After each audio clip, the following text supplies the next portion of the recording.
اعوذ باللہ السمیع العلیم العظیم الحفیظ بوجہ الکریم وسلطانہ القدیم من الرجس الخبیث المخبث الشیطان اللعین الرجیم وقبیلہ ونفخہ ونفثہ وہمزہ۔ بسم اللہ الرحمن الرحیم۔ تمام نبیوں کے سردار حضرت محمد صلی اللہ علیہ وآلہ وسلم اور تمام مذاہب کے سردار دین اسلام کے پیروکاروں، سلام علیکم طبتم۔ صلاۃ و سلام حضور صلی اللہ علیہ وسلم کی ذات پر اور دنیا کے عظیم ماں باپ حضور کے ماں باپ پر۔ آج کی گفتگو اللہ تعالیٰ کے فضل و کرم سے 50ویں مرحلے میں داخل ہو گئی، اور یقین جانیے یہ رب کا کرم ہے، ورنہ مجھ جیسے آدمی کے لیے یہ بہت ہی مشکل کہ سرنامہ کلام بنا کر میں نے 50 اولیاء کرام کا تذکرہ جو ہے وہ آج مکمل ہو جائے گا۔ اور یہ صرف 50 نہیں ہے، اس کے ضمن کے اندر میں نے ان کے خاص جو اور تھے وہ بھی بیان کرتا رہا۔ تقریباً آپ یوں کہہ لیجئے کہ آج ویسے 100 ہو چکے ہیں، لیکن سرنامہ کلام بنا کر، عنوان بنا کر آج ہمارا 50واں جو ہے وہ ٹاپک ہے۔ تو 50واں ٹاپک جو چنا ہے، جس ہستی کا انتخاب کیا میں نے، وہ حضرت محمد شاہ عبد الحق محدث محقق علی الاطلاق دہلوی رحمۃ اللہ علیہ قادری۔ ہندوستان کے اندر علم حدیث کی جب گفتگو ہوتی ہے تو علم حدیث کی چین جو بیان کرے گا ہندوستان کے اندر، وہ آپ تک جا کے ختم ہوتی ہے۔ آپ نے حدیث کو عام کیا۔ آئیے گفتگو کو آگے بڑھاتے ہیں۔ شاہ عبد الحق محدث دہلوی قادری رحمۃ اللہ علیہ، آپ 1551 میں 1551 میں آپ پیدا ہوئے، اور تاریخ وصال آپ کی دنیا سے جب رخصت ہوئے تو آپ 1642 1642 عیسوی کے اندر آپ دنیا سے رخصت ہوئے۔ تو یوں شمسی سالوں کے مطابق 91 سال آپ کی عمر ہوئی۔ 91 ایئرز آپ نے دنیا میں جو ہے وہ گزارے۔ انہوں نے اپنے 91 سال کے اندر کوئی لمحہ جو ہے وہ ضائع نہیں کیا۔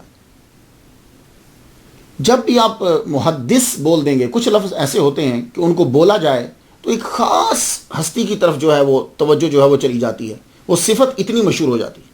یہ بات یاد رکھیے، مصطفیٰ، حالانکہ استفاء کا لفظ جو ہے وہ اللہ تعالیٰ نے اور دوسرے نبیوں کے لیے بھی استعمال کیا ہے، لیکن جب آپ مصطفیٰ بولیں گے حضور صلی اللہ علیہ وسلم کی ذات کی طرف چلا جاتا ہے۔ تو کچھ الفاظ ایسے ہوتے ہیں جیسے مجنو آپ بولیں گے فوراً وہ ایک خاص آدمی کی طرف چلا جائے گا، ورنہ مجنو تو اور بھی بڑے لوگ گزرے ہیں۔ میری بات آپ سمجھ رہے ہیں؟ اسی طریقے سے اگر آپ کلندر بولتے ہیں، فوراً بو علی شاہ کلندر یا لال شہباز کلندر کی طرف جاتا ہے۔ تو غوث پاک، حالانکہ بہت سے لوگوں کے ساتھ غوث پاک کا لفظ لگتا ہے، یہ ایک مرتبہ ہے، ایک رینک ہے، لیکن جب آپ غوث پاک بولیں گے تو فوراً عبد القادر گیلانی رحمۃ اللہ علیہ ذہن میں آئیں گے۔ تو اسی طرح جب آپ محدث کا لفظ بولیں گے، فوراً محدث اگر صاحب علم ہیں آپ، تو فوراً آپ کا دھیان جو ہے وہ شاہ عبد الحق محدث دہلوی رحمۃ اللہ علیہ کی طرف چلا جائے گا۔ یہ محدث محقق علی الاطلاق، بہت سے محدث ہیں، لیکن یہ وہ محدث ہیں کہ یہ لفظ ان کے نام کے ساتھ، یہ صفت ان کے نام کے ساتھ جو ہے وہ خاص ہو گئی۔ آپ کے والد گرامی، ان کا نام سیف الدین ہے، اور ان کے والد کا نام سعد اللہ ہے، بن فیروز بن ملک موسیٰ بن ملک معز الدین بن آغا محمد ترک بخاری رحمۃ اللہ علیہ۔ یہ جو آغا محمد ہے نا، یہ ہیں وہ پہلے اس فیملی کے اندر کہ جنہوں نے بخارا سے جو ہے وہ ہجرت کی اور وہ انڈیا کی طرف جو ہے وہ آئے، انڈس انڈیا کی طرف جو ہے وہ بھارت کی طرف تشریف لائے۔ آغا محمد، یہ جو آغا محمد ہیں، ان کے اندر وہ تمام خوبیاں تھیں جو ایک اچھے انسان کے اندر ہونا چاہیے۔ انہوں نے سب سے پہلے جو ہے وہ ہجرت کی، یہ تشریف لائے۔ اس وقت سلطان علاء الدین خلجی کی حکومت تھی ہندوستان کے اندر، اور اس کا دور حکومت 1290 سے لے کے 1316 تک ہے۔ آپ تشریف لائے تو آغا محمد جو ہے وہ لٹریری اینڈ ملٹری، لٹریری اور ملٹری، اس کے اندر آپ کو بڑا کمال تھا، ادب کے اندر بھی، اور عسکری نظام جو ہے وہ بڑے آپ ماہر تھے اس کے۔ آپ جب بخارا سے آئے تو تنہا نہیں آئے تھے، آپ کے ساتھ آپ کے مریدین، چاہنے والے، ٹھیک ٹھاک فیملی، خاندان آپ کے ساتھ جو ہے وہ موو ہوا تھا بھارت کی طرف۔ تو انہوں نے آ کر گجرات میں قیام کیا، انڈیا کے گجرات میں آ کر قیام کیا۔ اللہ تعالیٰ نے ان کو بہت اولادت دی تھی۔ ایک جگہ تو میں پڑھتا ہوں کہ تقریباً ان کے 100 بچے تھے، کہتے ہیں کہ اب خیر، لیکن یہ بات ہے کہ بہت اللہ تعالیٰ نے ان کو اولاد دی، لیکن وہ سب کے سب بچے مر گئے، پتہ نہیں وبا پھیلی یا کیا ہوا، ایک بچہ جو ہے وہ آپ کا بچ گیا، صاحبزادہ معز الدین، یہ بچ گئے۔ تو آپ نے گجرات کو چھوڑ دیا، گجرات سے آپ پھر دہلی میں آ گئے۔ معز الدین کو اللہ تعالیٰ نے پھر بیٹا عطا فرمایا، اس کا نام رکھا شیخ موسیٰ۔ فیروز شاہ کا جب انتقال ہوا تو شیخ موسیٰ جو ہیں یہ ماوراء النہر میں چلے گئے، لیکن زیادہ دیر وہاں رہ نہیں سکے، پھر آپ واپس دہلی میں پھر دوبارہ آ گئے۔ تو جب تیمور نے 1398 میں حملہ کیا تھا تب یہ آئے، اس کے ساتھ تیمور کے ساتھ آ گئے۔ تو جب آپ واپس دہلی میں آئے، اللہ تعالیٰ نے شیخ موسیٰ کو بیٹا عطا فرمایا، نام رکھا شیخ فیروز۔ شیخ فیروز جو ہیں سپاہ سالاری شاعری کے اندر عبور حاصل تھا ان کو۔ شیخ فیروز جو ہیں یہ کسی مارکا میں شہید ہو گئے۔ جب شہید ہوئے تو ان کی جو زوجہ تھی وہ ماں بننے والی تھی۔ ان کی شہادت کے کچھ ہی دنوں کے بعد اللہ تعالیٰ نے بیٹا عطا فرمایا۔ تو جو بیٹا پیدا ہوا اس کا نام تھا سعد اللہ۔ تو یہ سعد اللہ جو ہیں اللہ تعالیٰ نے ان کو بھی تمام خوبیوں سے نوازا، زبردست عالم دین، شاعر زبردست، خدا ترس آدمی۔ ان کو سعد اللہ کو اللہ تعالیٰ نے تصوف سے خاص لگاؤ عطا فرمایا۔ شیخ محمد کنگن رحمۃ اللہ علیہ کے ہاتھ پر انہوں نے بیعت کی تھی۔ تو یہ جو سعد اللہ تھے، اللہ تعالیٰ نے ان کو 2 بیٹے عطا فرمائے، 2 بیٹے۔ تو دوسرا بیٹا جو ہے وہ اللہ تعالیٰ نے ان کو شیخ سیف الدین، اس کا نام سیف الدین رکھا، سیف الدین کے نام سے مشہور ہوئے۔ تو سیف الدین جو ہیں یہ دہلی کے اندر 1514 عیسوی کے اندر پیدا ہوئے۔ ظرافت، معاملہ فہمی، بزلہ سنجی، شاعری میں مشہور تھے سیف الدین، شیخ سیف الدین۔ رسالہ وصیت میں محدث دہلوی خود لکھتے ہیں، نظر اورا تاثیر بود، ہر کرا عنوان محبت نظر می کرد، بقدر استعداد و مناسب حال اثر قبول می آورد۔ ان کی نظر میں بڑا اثر تھا، جب کسی پہ نظر ڈالتے تھے تو اپنی استعداد کے مطابق جو ہے وہ اثر قبول کر لیتا۔ شروع میں آپ ایک سہراوردی کے پاس رہتے، پھر اس کے بعد آپ نے شیخ امان اللہ پانی پتی رحمۃ اللہ علیہ کی صحبت میں جب بیٹھے تو آپ کو گوہر مقصود حاصل ہو گیا، انہی سے خلافت لیا آپ نے۔ تو سیف الدین بہترین عالم، صوفی، خدا ترس، زبردست شاعر، سیفی تخلص رکھتے تھے۔ تو ان کے ہاں 1551 میں اللہ تعالیٰ نے انہیں بیٹا دیا، اور وہ بیٹا جو پیدا ہوا اس کا نام محمد، اور وہ بعد میں شاہ عبدالحق محدث دہلوی رحمۃ اللہ علیہ کے نام سے مشہور ہوئے 1551۔ تو کچھ بات سمجھ میں آ گیا کہ آغا محمد جو ہیں وہ بخارا سے ہجرت کر کے آئے، ان کی نسل سے جو ہیں وہ یہ ترکی ہیں، ان کی نسل ترک ہیں، ان کی نسل سے جا کے شاہ عبدالحق محدث دہلوی رحمۃ اللہ علیہ پیدا ہو۔ اب چونکہ پورا خاندان جو ہے وہ علم سے محبت رکھتا ہے، اور شیخ سیف الدین رحمۃ اللہ علیہ عالم دین، متقی، پرہیزگار، شاعر، صوفی، آپ نے خود جو ہے وہ اپنے بیٹے کو تعلیم دینا شروع کی، شاہ عبدالحق محدث دہلوی رحمۃ اللہ علیہ کو خود تعلیم۔ تو شروع میں تعلیم کیا ہوتی تھی؟ قرآن مجید کو پڑھایا جاتا تھا اسپیلنگ کے ساتھ، ہجوں کے ساتھ،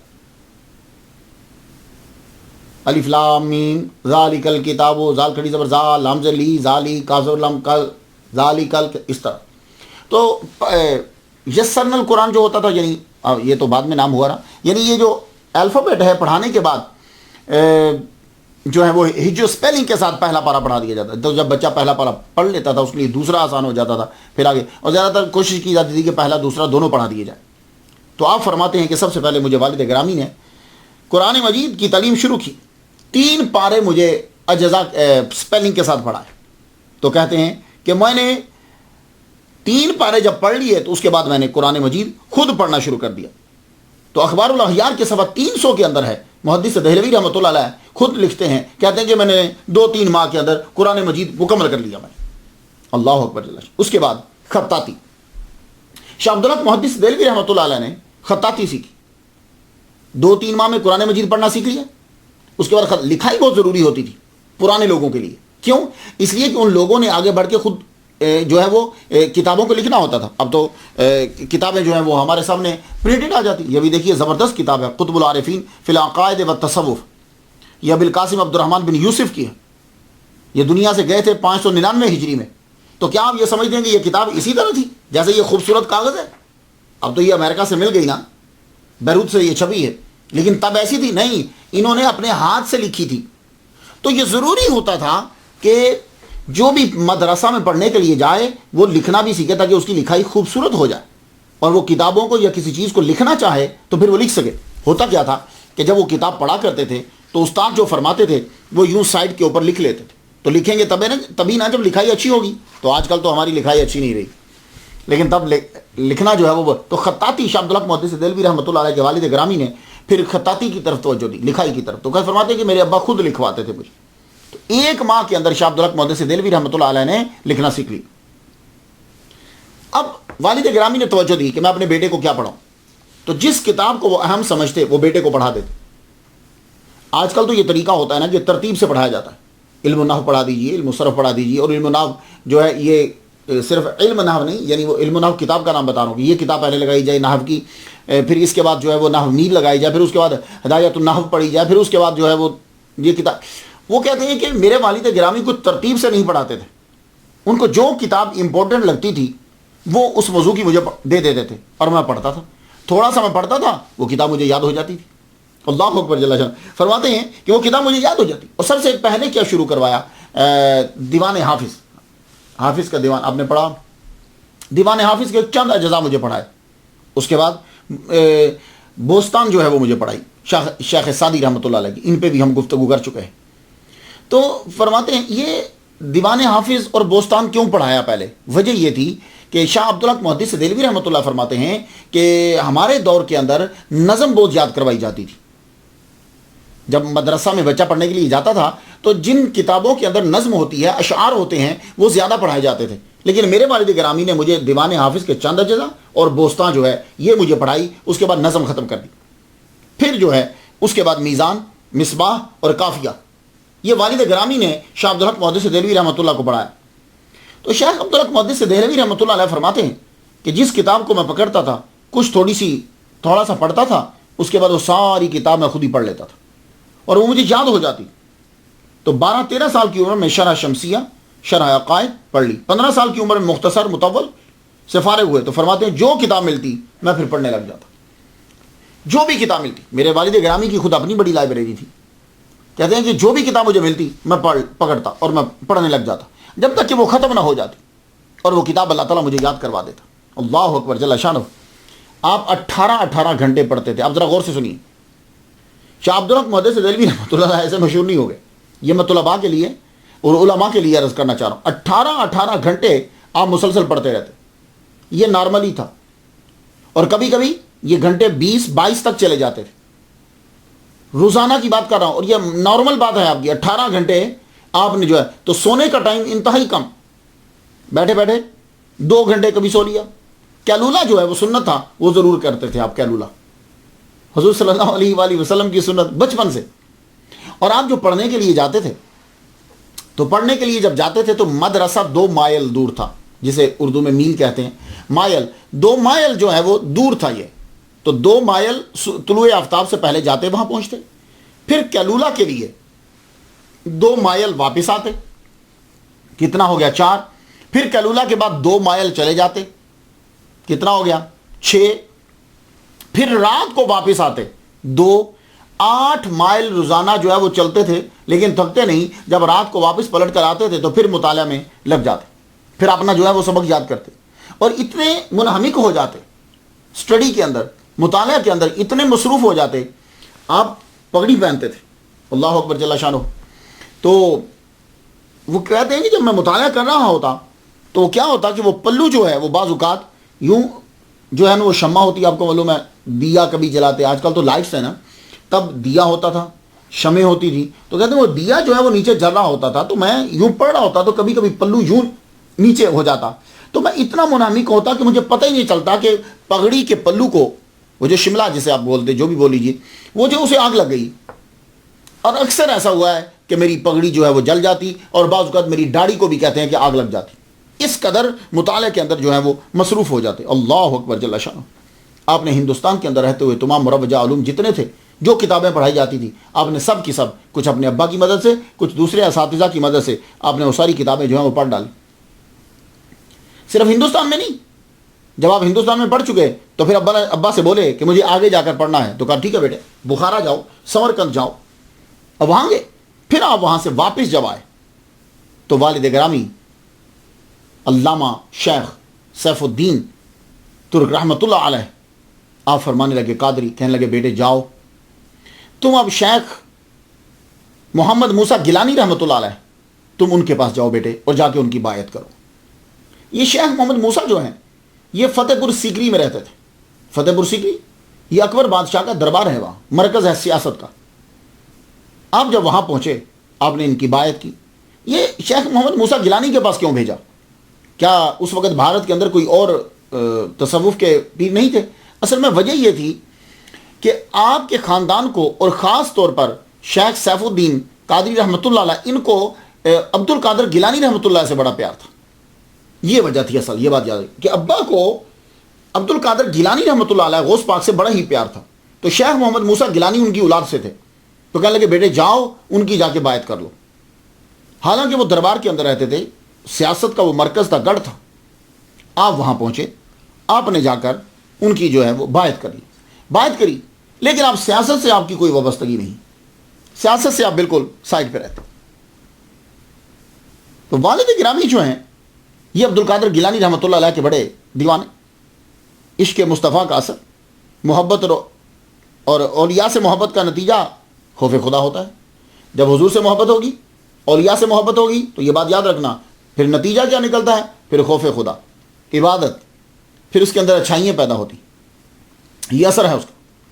آپ آخری عمر میں بھی بہت زیادہ قرآن پڑھتے تھے. شاہ عبد الحق محدث دہلوی رحمۃ اللہ کے والد گرامی. اس لیے جب اولاد پیدا ہو جاتی ہے نا, اول تو چاہیے کہ ہمیں شادی سے پہلے بھی عبادت شروع کر دینی چاہیے, کیونکہ انسان کی باڈی کے اندر اثر پڑتا ہے. لیکن جب بچے ہو جائیں تو ہم سب لوگوں کو خاص خیال رکھنا چاہیے. خاص طور پر جب بھی میں جاتا ہوں امریکہ کی اسٹیٹس کے اندر, تو میں والدین سے یہ کہتا ہوں کہ جب تمہارا بیٹا پیدا ہو جائے تو یہ مت سوچنا کہ وہ پیدا ہو گیا اس کو کچھ پتہ نہیں, نا اسی دن سے تم اپنے لائف کو چینج کر دو. نظام الدین والملت والاولیاء کا نظام اپنی زندگی کے اوپر اپنا لو. یا اب بچہ تمہیں مسلسل واچ کرے گا, یہ بات یاد رکھنا. تمہارے بولنے سے وہ نہیں سمجھے گا, جو تمہارے کرنے سے دیکھ کے تمہیں وہ جو سمجھے گا. اس لیے یہ جتنے ماں باپ ہیں ان کو اپنے اندر وہ چیزیں جو ہیں وہ پیدا کر لینی چاہیے, ورنہ کیا ہوگا کہ 15-16 سال کے بعد ان کو وہ سزا بھگتنا پڑے گی. وہ جو آخری عمر میں جب آپ بہت علیل ہو گئے تو اب آپ کے ہر وقت روتے رہتے, قرآن مجید پڑھتے, قرآن مجید کی آیات پڑھتے ہوئے جب اس کے اندر آتی ہیں آیات عذاب کا جس کا اندر تذکرہ ہوتا, دوزخ کا تذکرہ, بہت زیادہ روتے. اور جہاں کوئی تھوڑا سا اللہ تعالیٰ کی رحمت کا تذکرہ ہوتا تو ہم اس کو رونے لگ جاتے.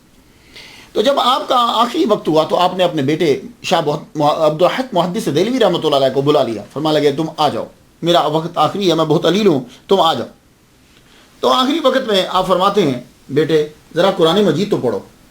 تو شاہ عبد الحق محدث دہلوی رحمۃ اللہ علیہ اپنے ابا کے پاس بیٹھ کر قرآن پڑھ رہے ہیں. ان الذین قالوا ربنا اللہ ثم استقاموا تتنزل علیہم الملائکہ. اللہ اکبر جل شانہ, کیا خوبصورت ایسی امید والی آیا ہے. ان الذین قالوا, بے شک وہ لوگ کیا انہوں نے کہ اللہ ہمارا رب ہے, ثم استقاموا, پھر ڈٹے رہے, تتنزل علیہم الملائکہ, فرشتوں کا نزول ہوتا ہے ان پر, فرشتوں کا نزول ہوگا. تو یہ جب ہوا تو امید لگ گئی, بڑے خوش ہوئے, کہنے لگے امید لگ گئی, امید لگ گئی. اللہ کی بارگاہ میں بڑے خوبصورت انہوں نے جملے بولے. وہ جملے ذرا سن لیجیے. یہ جملے کبھی میں بھی بولا کرتا ہوں لیکن کچھ اور انداز سے ہوتے ہیں. آپ سب لوگ ان جملوں کو بہت دھیان سے سنیے کہ شاہ عبد الحق محدث دہلوی رحمۃ اللہ علیہ نے کیا جملے کہے, خدا کی قسم غضب کر دی. میں کریم کے پاس آیا ہوں, نہ توشہ ہے, نہ نیکیاں ہیں, نہ قلب سلیم ہے. جب ایک کریم کے ہاں جائیں تو توشہ لے جانا مناسب بات نہیں ہے, ناموضوع ہے. سنا آپ نے؟ اور یہ جملہ وہی کہے گا جس کی ساری زندگی جو ہے وہ خدا تعالیٰ کی اطاعت میں گزری ہے. اب یہ ماننا کہ یہ جملے نکلیں گے نہیں, یہ نکلیں گے اسی کے منہ سے جس کی زندگی عبادت میں گزری ہے. کیا جملہ ہے؟ میں اس کو آسان طریقے سے سمجھا دوں. جب آپ کی کوئی دعوت کرتا ہے تو وہ کیا ہوتا ہے؟ اچھا آدمی ہے, کریم ہے, وہ کرم کر رہا ہے, دعوت دے رہا ہے, کھانا کھلائے گا, آپ کو بلائے گا. اور جتنا بڑا آدمی ہوگا, بڑی دعوت ہوگی, اتنا وہ کریم زیادہ ہے کیونکہ وہ زیادہ چیزیں دے رہا ہے. تو جب آپ کسی کی دعوت پہ جاتے ہیں تو کیا روٹی جیب میں لے کے جاتے ہیں؟ نہیں نا, روٹی ساتھ لے کے نہیں جاتے. کیوں؟ اگر آپ روٹی لے کر جائیں گے تو کریم جو ہے وہ میں جب دعوت کر رہا ہوں تو میرے پاس آیا ہے, تو پھر تو روٹی لے کر کیوں آیا؟ اکثر آپ جب اپنے رشتہ داروں کے یہاں جاتے ہیں، یار میں جو ہوں پھر تم کیوں چیزیں لے کر آ رہے ہو، میں سارا کچھ کروں گا نا، میرے ہوتے ہو یار تم یہ کیوں لائے ہو، میں یہ بھی کر دیتا. یہ میں بلا تشبیہ مثال سمجھا رہا ہوں. تو محبت اور عقیدت دیکھیے، کیا لگے وہ کریم ہے، اے کریم میں تیرے پاس آیا ہوں، نہ قلب سلیم ہے، نہ نیکیاں ہیں، نہ توشہ ہے. کیونکہ جب کریم کے پاس پہنچتے ہیں تو توشہ ساتھ لے کے جانا ناموزوں بات ہے، مناسب نہیں. غضب کا جملہ. اور پھر آخری جملہ آپ نے جو بولا، آپ یہ بھی ذرا سن لیجیے، یہ جملے یاد رکھیں. ہمیں اللہ کو بھی جملے اچھے لگتے ہیں، جس طرح ہمیں جملے اچھے لگتے ہیں نا، کلام اچھا لگتا ہے، اللہ کو بھی جملے اچھے لگتے ہیں. تو آخری جملہ کہتے ہیں ربی اللہ، میرا رب اللہ ہے، وہ نبی محمد، میرا نبی محمد ہے، وہ دینی الاسلام، میرا دین اسلام ہے، وہ شیخی الشیخ عبد القادر گیلانی رحمۃ اللہ علیہ. یہ آخری جملے ہیں ان کے، میرا شیخ عبد القادر گیلانی رحمۃ اللہ. یہ وجہ تھی کہ شاہ عبد الحق محدث دہلوی رحمۃ اللہ علیہ قادری عبد القادر گیلانی رحمۃ اللہ کے بارے میں زیادہ لکھتے تھے. یہ تھی وجہ کہ یعنی آخری جملوں میں شاہ عبد الحق محدث دہلوی رحمہ اللہ کے آخری جو جملے ہیں وہ ہے کہ اللہ میرا رب ہے، محمد مصطفیٰ میرے نبی ہیں، دین اسلام میرا دین ہے، اور میرا شیخ عبد القادر گیلانی رحمۃ اللہ علیہ. اور آخری لمحوں میں آپ کے چہرے پہ خوشی تھی. 1582 میں عیسوی میں آپ کا وصال ہوا. تب شاہ عبد الحق محدث دہلوی رحمۃ اللہ کی عمر جو ہے وہ 31 سال تھی، 31 ایئرس، 31 سال عمر تھی. آپ پھر دہلی میں رہنے لگ گئے. آپ کی جب وفات ہو گئی تو والدہ محترمہ اکیلی ہوئی، تو آپ دہلی میں رہنے. اس وقت دہلی میں ملتان سے ایک سہراوردی سلسلے کے ایک بزرگ آئے ہوئے تھے، شیخ اسحاق سہراوردی رحمۃ اللہ علیہ. آپ کو پتا کہ تب سہراوردیوں کا مرکز ملتان تھا. بہت دن زکریہ ملتانی رحمۃ اللہ، یہاں سے سہراوردی جو تصوف کے صوفی تھے وہ ہندوستان میں دور دراز جا کر اسلام کی تبلیغ کیا کرتے تھے.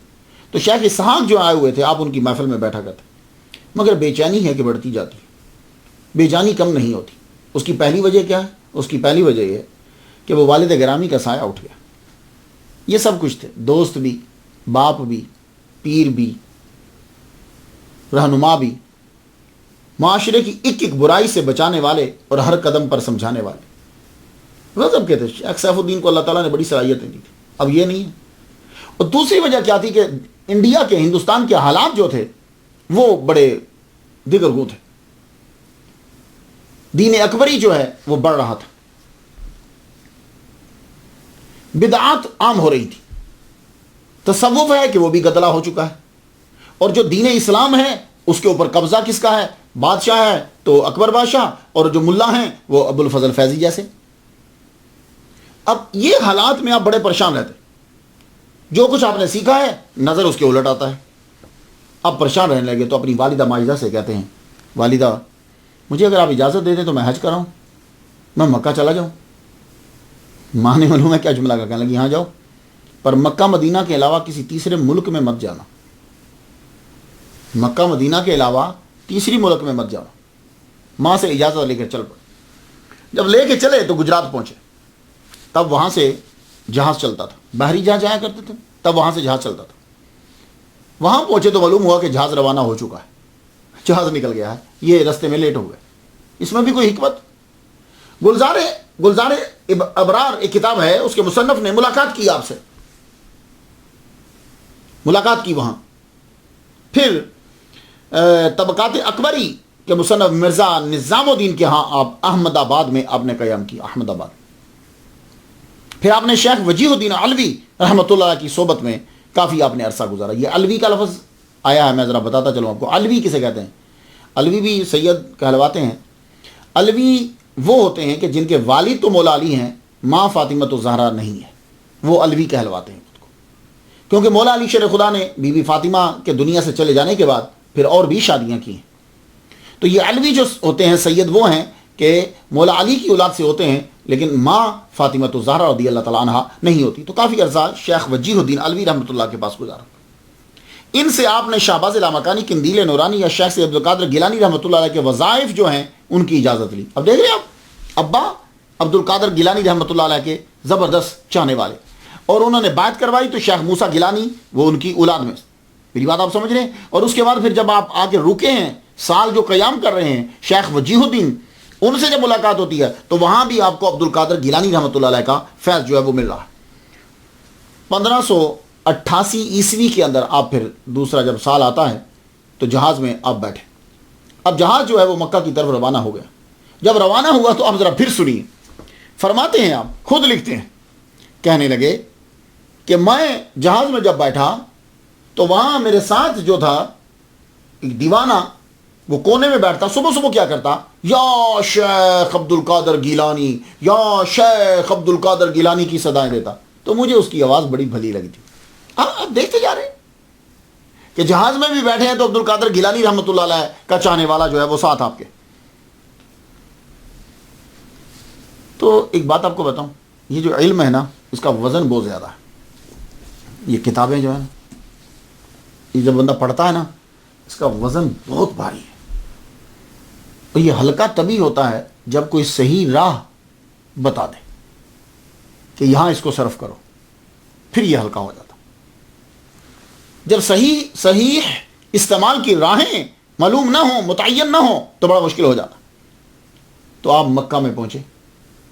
جب آپ مکہ میں پہنچے تو اس وقت مکہ کے اندر شیخ عبد الوہاب متقی رحمۃ اللہ علیہ، شیخ الحدیث والقرآن، شیخ التصوف، آپ کا توتی بولتا تھا مکہ میں.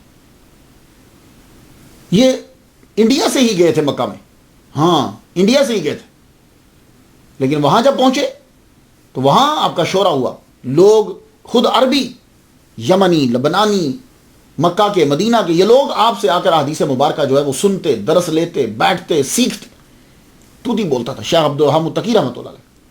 تو جب شیخ عبد الحق محدث دہلوی رحمۃ اللہ علیہ وہاں پہنچے تو ماہ رمضان المبارک میں آپ نے جب دیکھا لوگوں کو ان کی جانب متوجہ ہوتے تو آپ بھی چلے گئے. وہاں بیٹھے، ان کی حلقہ میں درس میں بیٹھے. شیخ عبد الحق محدث دہلوی رحمۃ اللہ پہلے ہی بہت بڑے عالم تھے، اب تو یہاں سے سب کچھ پڑھ کر گئے ہیں. تو جب بیٹھے تو اب شیخ عبد الوہاب متقی رحمۃ اللہ نے پاس بٹھا لیا. رمضان پورا گزارا. آخری 10 دن کے اندر اعتکاف بیٹھے. اعتکاف کے اندر نہ جانے کیا کیا چیزیں حاصل کی، کیا انہوں نے دی. محبت جو ہے وہ آپ کی بڑھ گئی. محبت جب بڑھ گئی، آپ نے حج کے موسم آ گیا، حج کا موسم آیا، ماہ رمضان المبارک، شوال، ذوالقعدہ اور ذوالحج. حج بھی شیخ عبد الحق محدث دہلوی رحمۃ اللہ علیہ نے عبد الوہاب متقی رحمۃ اللہ علیہ کے ساتھ کیا. حج کرنے کے بعد آپ کو مکہ کے اندر خواب آیا. خواب یہ آیا کہ حضور صلی اللہ علیہ وآلہ وسلم تشریف فرما ہے اور حدیث پڑھا رہے ہیں. جو کتابوں میں ہے نا وہ حدیث پڑھا رہے ہیں، یہ میرا بیان ہے، یہ میرا بیان ہے، یہ میں نے کہا، حدیث پڑھا. اس کے بعد دوسرا خواب آپ کو یہ آیا کہ حضرت امام حسین رضی اللہ تعالیٰ عنہ آپ جو ہیں وہ دشمنوں سے لڑنے کے لیے لشکر کی تیاری کر رہے ہیں. تو یہ دونوں چیزوں نے، اس کی تعبیر جو تھی وہ یہی تھی کہ تم یہاں سے حدیث کا علم حاصل کرنے کے بعد جو حدیث کے دشمن ہیں جا کر ان سے لڑو، حدیث کا علم پھیلا. تو آپ کی توجہ ایک دم حدیث کی جانب مڑ گئی. اب محدث دہلوی سمجھ میں آئے گا آپ کو. تو جب یہ آپ نے خواب دیکھا تو باوجود اس بات کے کہ آپ مسلم، بخاری، ترمذی، نسائی، ابن ماجہ، ابو داؤد یہ سب پڑھ چکے ہیں، آپ نے دوبارہ سے پھر پڑھنی شروع کر دی. شیخ عبد الوہاب متقی سے 3 سال تک آپ نے حدیث مبارکہ کا علم پھر سے لینا شروع کر دیا. 3 سال رہ کر آپ نے علم حدیث جب پڑھا تو صرف علم حدیث ہی نہیں، تصوف کا بھی علم ان سے سیکھا. اور آپ نے بھی خاص دھیان دیا شیخ عبد الحق محدث دہلوی رحمۃ اللہ علیہ کی طرف. آپ نے ان کو حرم شریف کے اندر ایک حجرہ لے دیا. اس حجرے کے اندر آپ نے ان کو ریاضت اور چلہ کے لیے بٹھا دیا. 7 دن کے بعد عبد الوہاب متقی رحمۃ اللہ علیہ تشریف لاتے تھے اور آ کر حجرے کے اندر داخل ہوتے اور پوچھتے کہ ان 7 دنوں کے اندر آپ کے اوپر کیا کیا چیزیں وارد ہوئی ہیں. پھر اس کے بعد پھر راہ کا تعین کرتے، بتلاتے. تو وہاں اس میں بھی تو جب ریاضت مکمل ہو گئی تو پھر مسلم شریف کا درس شروع ہوا. تو یہ مسلم شریف اور بخاری شریف، کچھ لوگ مسلم شریف کو بخاری شریف کے اوپر ترجیح دیتے ہیں، کہتے ہیں کہ مسلم شریف کے اندر احادیث جو ہیں وہ صحیح اور مسلم شریف کے اندر جو ہیں وہ کم وہ راوی ہیں کہ جن راویوں کے اوپر اعتراض ہوتا ہے. خیر گاڈ نوز بیٹر، مجھے ان پہ گفتگو نہیں کرنا. تو مسلم شریف کا جو ہے وہ درس لیا. پھر شیخ نے اب فرمایا کہ تم اب ہندوستان واپس چلے جاؤ. کہنے لگے میں نہیں جاؤں گا، میں حضور صلی اللہ علیہ وسلم کا در چھوڑ کر، میں مکہ چھوڑ کے میں نہیں جاؤں گا. آپ فرمانے لگے ہم تمہیں حکم دیتے ہیں کہ تم چلے جاؤ. گفتگو ہوتی رہی، یہ بھی دلائل دیں، یہ اپنے عشق کے دلائل دیں اور وہ جو ہیں وہ اپنے فرض کے دلائل دیں. شیخ عبد الحق محدث دہلوی عشق مصطفیٰ کے آگے مجبور. آپ فرماتے ہیں مجھے یہاں سے نہیں جانا، میں سرکار کے قدموں میں رہنا چاہتا ہوں. اتنی محبت تھی کہ جب مدینہ جاتے تو آپ اپنے جوتے اتار دیتے, ننگے پاؤں مدینہ کی گلیوں میں آپ پھرتے تھے. شاہ عبداللہ محدث دہلوی رحمہ اللہ, اتنا عشق تھا حضور صلی اللہ علیہ وآلہ وسلم سے. کہنے لگے مجھے پیر صاحب یہاں رہنے دیجیے, لیکن پیر صاحب پر ان کو فرض, وہ جو دیکھ رہے تھے چیز کہ جو ان سے لینا ہے کام, ہم نے کہا نہیں تم جاؤ, تمہیں جانا ہے ہندوستان.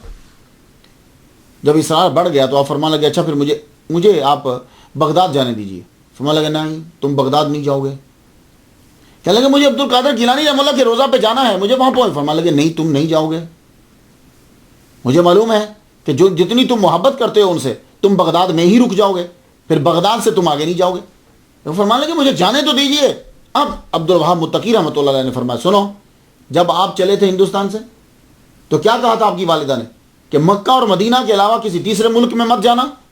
تو اب مجھے یقین ہے کہ اگر آپ بغداد گئے تو آپ وہاں سے ہلو گے نہیں, وہیں آپ ساری زندگی گزار دو گے.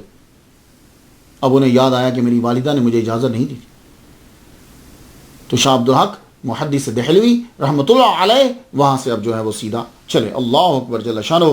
جب وہ روانہ ہونے لگے تو شیخ عبد الوہاب متقی رحمۃ اللہ علیہ نے خلافت عطا فرمائی, اور آپ نے خاص طور پر عبد القادر گیلانی رحمۃ اللہ علیہ کا جبہ عطا فرمایا. اللہ اکبر جل, کیا بات ہے. میرے لیے دعا کیجیے گا, میں بڑی کوشش کر رہا ہوں کہ میری حاضری ہو جائے. اب میں انشاءاللہ یہ آخری لیکچر یہاں امریکہ میں, ابھی مجھے کل پرسوں میں روانہ ہو جاؤں گا پاکستان کے لیے. میرے ابا پیر طالب حسین شاہ رحمۃ اللہ علیہ کا عرس ہے.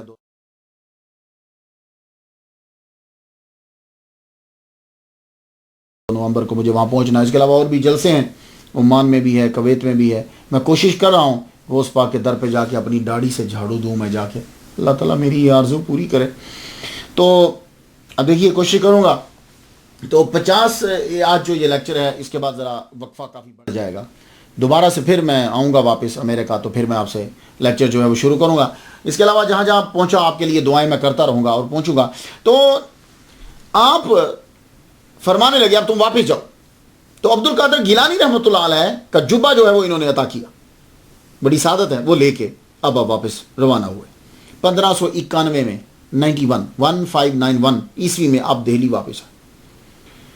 حضور صلی اللہ علیہ وآلہ وسلم سے محبت اور پیار آتے ساری آپ نے یہاں ایک مدرسہ کا قیام کیا, مدرسہ بنایا. مدرسہ کے ساتھ آپ نے لائبریری بنائی, اور آپ مکہ اور مدینہ سے بہت ساری کتابیں لے کر آئے تھے. ہاتھ کی لکھی ہوئی کتابیں, کاپی اس دور میں لکھی جاتی تھی, ہاتھ کی لکھی کتابیں بہت ساری, خود آپ بھی لکھتے رہتے تھے. بہت سی کتابیں لے کر آئے, ابا کی کتابیں بھی تھیں, بہت سارا سرمایہ تھا, سارا جمع کر کے ایک ٹاپ کی لائبریری آپ نے انڈیا کے اندر بنا دی. اتنی بڑی لائبریری بنا دی کہ جتنے دہلی کے لوگ تھے ان کو پڑھنے کے لیے آپ ہی کی لائبریری کی طرف آنا پڑتا تھا. اور آپ نے ایک جماعت, خاص طور پر بڑے خوش نویس جو تھے, بہت اچھا لکھنے والے, ان کی ایک جماعت جو ہے وہ آپ نے رکھ دی, اور وہ بیٹھ کر جو نایاب کتابیں تھیں ان کی وہ کاپیاں بناتے تھے.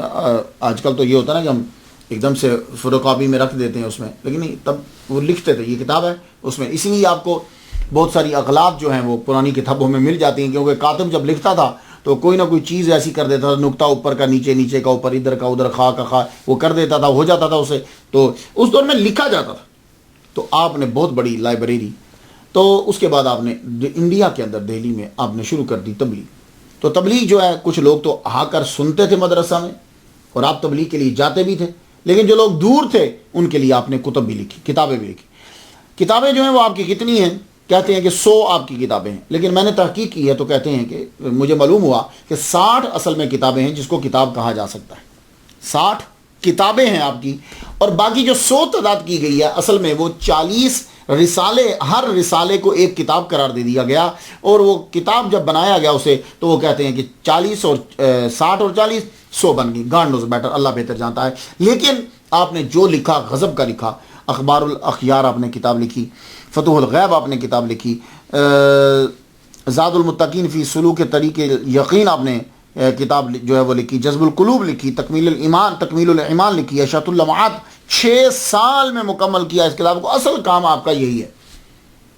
مشکان شریف کی آپ نے جو ہے وہ ترجمہ 2 زبانوں میں کیا, اس کی تشریح لکھی, ایک فارسی کے اندر اور ایک عربی کے اندر.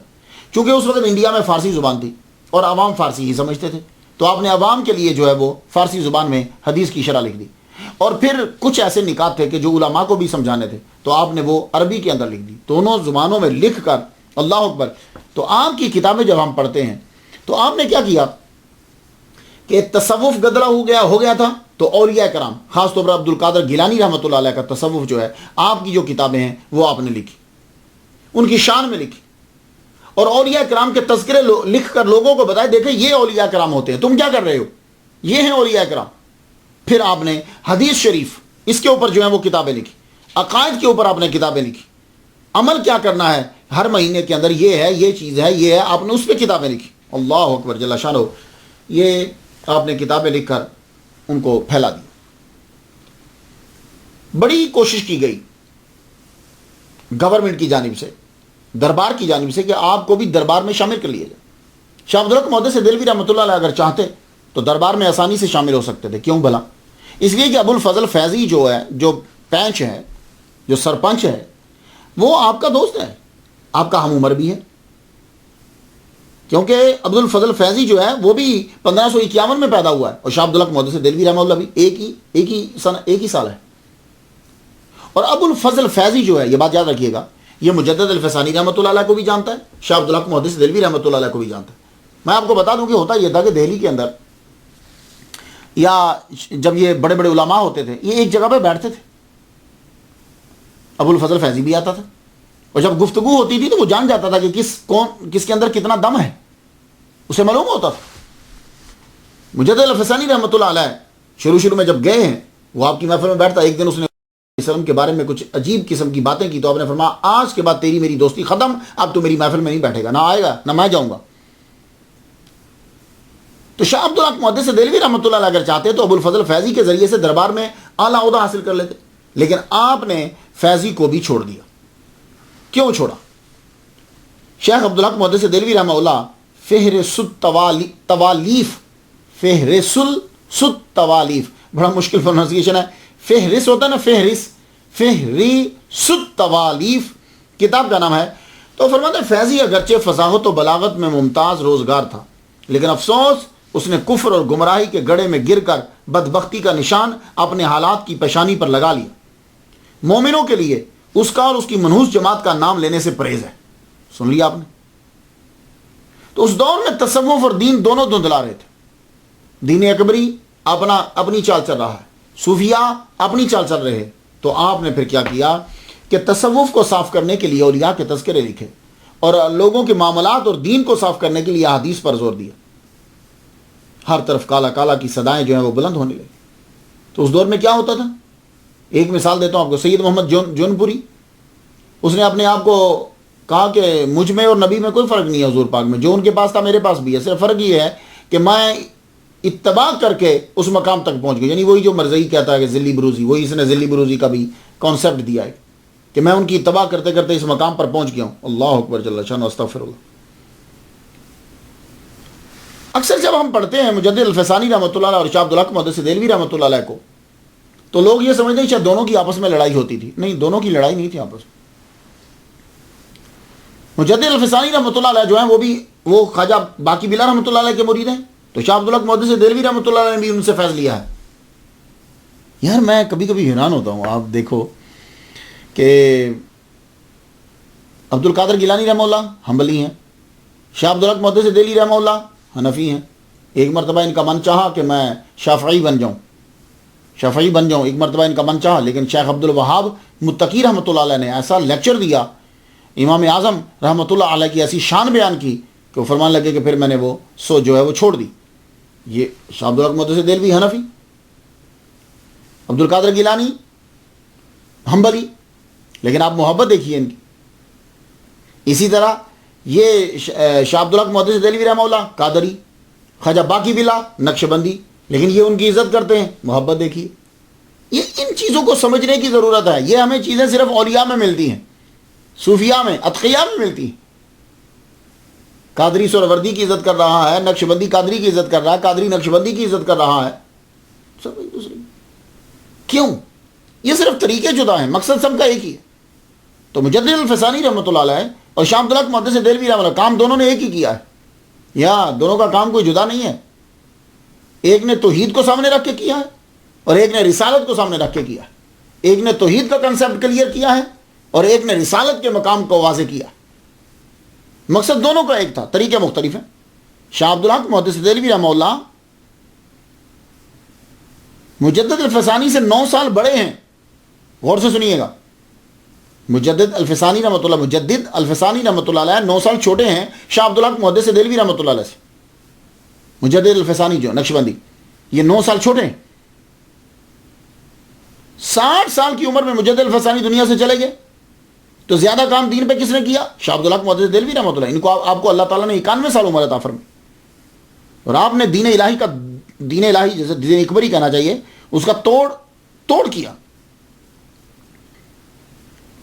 تو شاہ عبدالحق محدث دہلوی رحمۃ اللہ علیہ نے دربار سے دور رہ کر لوگوں کو سمجھایا، اور مجدد الفسانی رحمۃ اللہ علیہ نے دربار کے اندر گھس کر، دربار میں داخل ہو کر،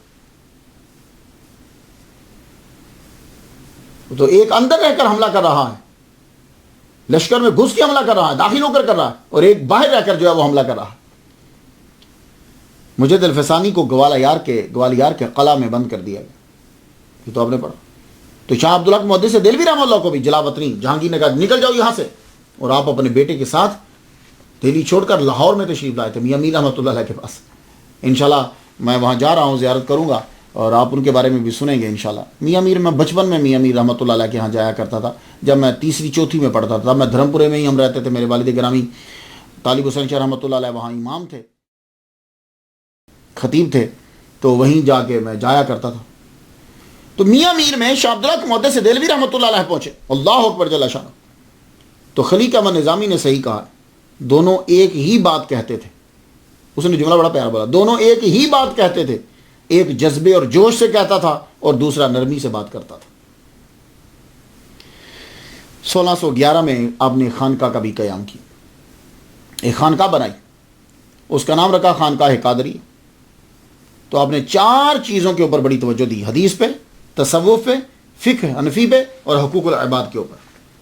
آپ کو بادشاہ نے، جب آپ نے اس کی بات نہیں مانی تو اس نے آپ کو نکال دیا. جہانگیر نے کہا چاہو نکل جاؤ، چلے جاؤ یہاں سے. تو آپ جب لاہور تشریف لائے تو آپ نے میاں میر رحمۃ اللہ علیہ کے پاس آ کر قیام کیا، وہاں آپ رہے. تو میاں میر رحمۃ اللہ فرمایا کہ آپ کہیں مت جائیے، آپ واپس دہلی جائیے، آپ کو واپس جانا ہے. 4 دن گزرے، صرف 1627 نہ، یہی جو اکتوبر بھی جا رہا ہے نا، اکتوبر 1627. اب لاہور میں میاں میر کے کہنے پر آپ واپس جانے کے لیے تیار ہوئے. تو 4 دن کے بعد خبر آ گئی کہ جہانگیر مر گیا. پھر شاہ جہاں نے آپ کو اور آپ کے صاحبزادہ کو واپس بلا لیا، اور آپ کے صاحبزادہ جو شیخ نور الحق ہیں ان کو آگرہ کا قاضی جو ہے وہ مقرر کر دیا. تو دنیا میں جو آدمی آتا ہے پھر آخر اس کو جانا بھی ہوتا ہے. آپ نے 51 سال دن رات لگا کے، 51 سال یعنی جب آپ پڑھ لکھ چکے، جب بیٹھے تو اس کے بعد کی بات کر رہا ہوں، 51 سال 51 ایئرز دن رات آپ نے حدیث کی تعلیم کو جو ہے وہ عام کیا. کئی بار حضور صلی اللہ علیہ وآلہ وسلم کا آپ کو دیدار ہوا. ساری زندگی ان کی سیرت، صورت، کال، حال، خصائل و فضائل و شمائل کو ہی بیان کرتے ہیں. ذرا پڑھیے، آپ ان کی کتاب میں ضرور پڑھیں. مدارج النبوت پڑھو، اللہ اکبر جل شانہ. مشکات شریف کی شرح پڑھیے. ان کتابوں کو پڑھنے کے بعد آپ کو معلوم ہوگا کہ یہ لوگ کتنے عظیم لوگ تھے، اور ان کے اندر حضور صلی اللہ علیہ وسلم کا کتنا عشق تھا. جتنے مسائل آپ کے ہیں جو آج کل جنہیں سن کر لوگ جو ہیں وہ بدک جاتے ہیں، وہ سب شاہ عبدالحق محدث دہلوی رحمۃ اللہ اپنی کتابوں کے اندر بیان کیے ہیں. آپ ضرور پڑھیے. آپ کی وصیت، دل تو آپ کا کرتا تھا کہ جنت البقیع میں قبر بن جائے، لیکن آپ نے دوسری وصیت رکھی کہ اگر وہاں نہ میں پہنچ پایا ان دنوں میں تو حضور صلی اللہ علیہ وسلم کے در پہ آدمی پہنچ ہی جاتا ہے ان کا عاشق، تو تم میری قبر حوض شمسی کے کنارے پہ بنا دینا. یہاں بہت سے بزرگوں کی قبریں ہیں، مزارات ہیں، اور حضور صلی اللہ علیہ وسلم کا پاؤں مبارک. تو آپ کا جب وصال ہو گیا 1642 عیسوی کے اندر، تو آپ کی وصیت کے مطابق حوض شمسی سے مشرقی سائڈ پر آپ کو دفنا دیے، مہرولی میں آپ کا مزار شریف، اور آپ کا جنازہ آپ کے صاحبزادہ نور الحق رحمۃ اللہ علیہ نے پڑھایا. تو جب بھی کبھی محدث کی گفتگو ہوتی ہے، محدث کا نام آتا ہے، تو چین جو ہے وہ جا کر وہاں ملتی. حضرت رحمت میرا بھی اللہ تعالی ہم سب لوگوں کو حدیث بیان کرنے کی توفیق عطا فرمائے. اجازت دیجیے. وآخر دعوانا الحمدللہ رب العالمین.